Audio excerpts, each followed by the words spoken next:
우리는 지금 개종한 사울이 어떻게 살아가고 있는가 하는 것을 보고 있습니다. 그는 다메섹뿐만 아니라 예루살렘까지 와서 주 예수의 복음을 전하고 있습니다.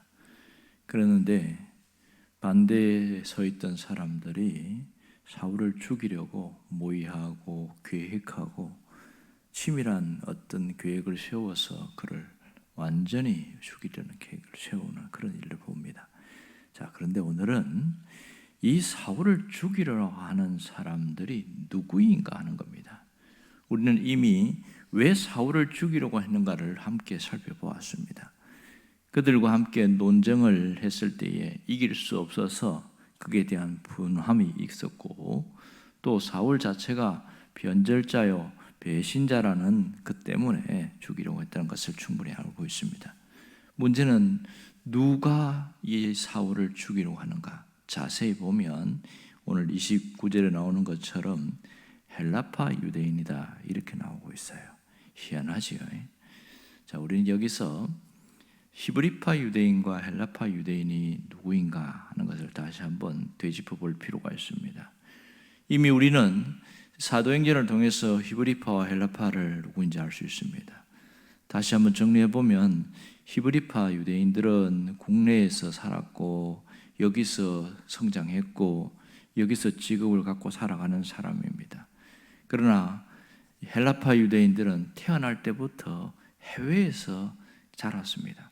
이미 나라가 쪼개졌을 때에 바빌론 포로 생활과 함께 저 흩어져 있는 이들이 그렇다 보니까 쓰는 언어부터 달랐어요. 국내파는 히브리어를 먼저 배웠지만 해외파는 눈을 뜨자마자 헬라어를 배우게 되고, 또 철학 사상도 국내파는 히브리 철학을 갖고 있었고 그것을 헤브라이즘이라고 합니다만, 해외파는 헬라 철학을 영향을 받아서 이미 벌써 사상과 내용이 달라요. 그들의 피는 비슷하지 모르지만 살아가는 게 너무 달랐습니다. 근데 오늘 보면 이 해외파에 있는 그리스도인 유대인들이 지금 예루살렘에 와서 함께 있고 이런 일들이 참 많았습니다.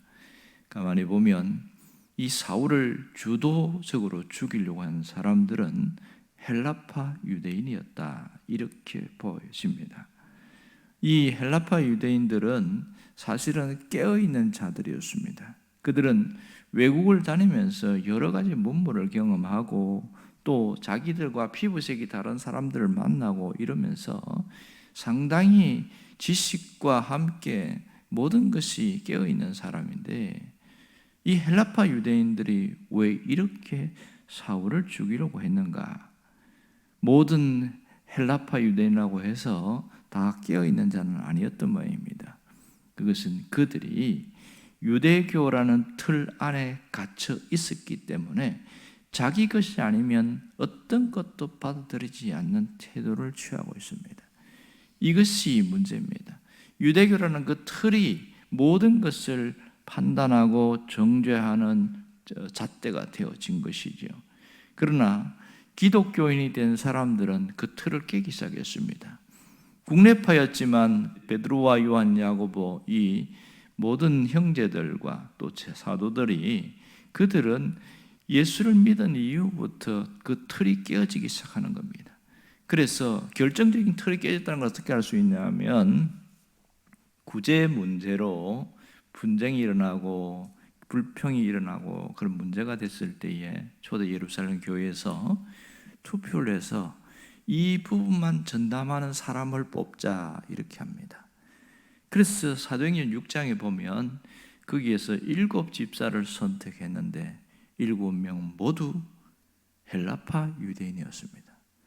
사실 그 당시에 히브리파 유대인들이 절대 다수를 차지하고 있는데 헬라파 유대인들을 7명을 뽑았다는 것은 상당히 특이한 내용이죠. 이것은 국내파, 그러니까 히브리파 유대인들이 자신들이 그리스도인이 되고 난 이후에 이 일을 가장 적합하게 할 수 있는 자가 누구냐? 그것을 생각하고 소수였지만 헬라파 유대인들에게 모든 권한을 부여했다는 사실입니다. 그런 걸 보면 단순히 국내파냐 해외파냐가 아니라 그리스도인이 되었다는 것은 생각의 틀이 벌써 다르다는 것을 알 수가 있습니다. 여기서 그리스도인들은 어떻게 살아가야 되느냐? 세상을 품은 그리스도인, 세상을 품은 세계인, 이런 모습으로 살아가야 한다. 그것을 오늘 잘 알 수가 있겠지요. 세상을 품었다는 게 무슨 말입니까? 사람이 세상입니다. 사람을 사랑하는 것이 세상을 품은 거예요. 그러니 그것은 결코 어려운 일이 아니라는 겁니다. 우리가 함께 살아가지만 사람을 품고 살아간다는 것은 사실은 쉬운 일은 아니에요. 너는 너, 나는 나, 개인주의가 팽배한 이 시대 속에서 그 사람을 품고 살아간다는 것은 그 사람의 영혼을 위하여 기도하고 그 영혼을 사랑하는 마음이 없으면 불가능한 일이지요. 이 일을 누가 하셨어요? 주님이 먼저 하셨잖아요. 우리가 이렇게 살아가야 될 이유와 목적은 주님이 그렇게 살았기 때문에 그렇습니다. 주님은 한 번도 해외에 나가본 적이 없습니다. 순수한 국내파 유대인입니다. 그럼에도 불구하고 주님께서는 세상을 품었습니다. 사람을 사랑했습니다. 그래서 세상을 품은 세계인으로 살았다는 것은 확인하게 할 수 있습니다. 이미 예수님은 사역 중에 보면 가끔 이방인들 취급하는 유대인들에게 취급하는 이방인들에게도 복음을 전한 적이 있지요. 오병이어의 기적이 유대 지역에서 이루어진 일이라면 칠병이어의 기적은 이방인 지역 시돈 지방에서 일어난 기적입니다.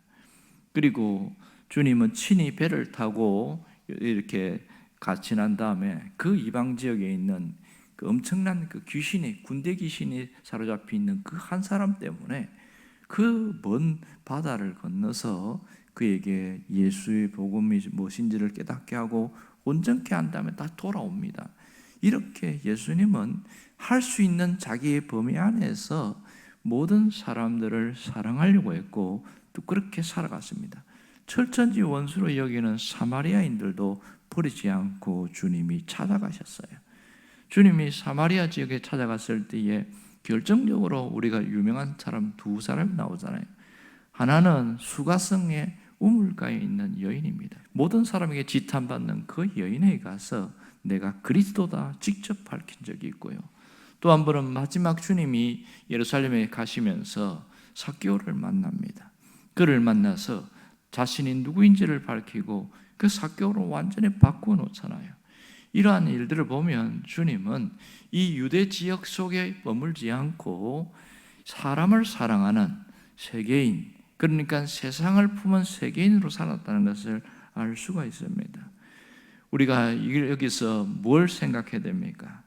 우리가 누군가를 사랑하고 살아가고 그 사람을 위하여 기도한다면 세상을 품은 세계인이다, 세상을 품은 그리스도인이다, 그렇게 정리할 수가 있습니다.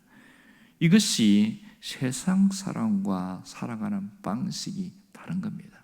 세상에서는요, 자신의 이익과 관련된 부분에서는 모든 것을 쏟아붓습니다. 때로는 어떤 분은 간과 쓸개까지 빼내온 사람들도 있어요. 왜? 나한테 도움이 되니까. 그것이 세상 사람들의 살아가는 방식입니다. 하지만 그리스도인들은 그렇게 살지 않습니다. 저들은 그렇게 살지만 우리는 그 한 사람이라도 마음에 품고 살아가고 어떻게 하든지 복음이 전해졌으면 좋겠다, 그 중심으로 살아가기에 이미 살아가는 관점과 방식이 확연하게 다른 것을 알 수가 있습니다. 주님이 우리에게 요구하시는 게 뭘까요? 세상을 품은 그리스도인답게 살아가라. 그것이 주님이 우리에게 원하는 겁니다. 정말 주님이 원하는 것이 엄청나게 큰 일이 아니라 한 사람이라도 사랑하고 간다면 그 사람은 세상을 품은 그리스도인이다, 그렇게 말하고 있습니다. 정말 우리는 모든 인류를 위해서 뭔가 할 수 있는 일은 없습니다. 하지만 내 주변에 있는 사람들 중에서 내가 할 수 있는 일은 상당히 많습니다. 어떻게 살아갑니까? 그 사람을 대할 때에 주님의 마음으로 대하고 주님이 가진 성품을 내가 닮아서 주님의 사랑을 부여받아서 그 사랑으로 대하는 것, 이것이 우리의 삶입니다. 이렇게 살아가는 것이 세상을 품은 자의 삶이요 진정한 그리스도인의 삶이라는 것을 알 수 있습니다. 이걸 안다면 오늘 어떻게 살아야 할까요? 사랑해야 할 사람을 끝까지 사랑할 수 있기를 바랍니다. 사랑해야 할 사람인데 사랑하지 않고 살아갔다면 이제부터 사랑하면서 살아가기를 원합니다. 또 하나는 한 사람이라도 더 사랑할 수 있기를 바랍니다. 여러분, 그냥 사는 것과 사랑하는 것은 차이가 많습니다. 사랑한다는 것을 무엇으로 알 수 있나요? 그 영혼을 위하여 먼저 기도하는 것으로 나타나게 되겠지요. 그 영혼을 위하여 기도한다는 것은 그 사람을 품었다는 뜻이고, 또 그 사람을 만나게 될 때에 내가 마음을 다하여 주님의 마음으로 대하는 거예요. 비록 그 사람이 남편이든지 주변 사람이든지 누구든지 상관없이 진정 사랑하는 자로 살아가는 것, 그것이 세상을 품은 그리스도인으로 살아가는 겁니다. 마지막 날까지 이러한 자로 살아갈 수 있기를 주의 이름으로 축원합니다. 기도하겠습니다.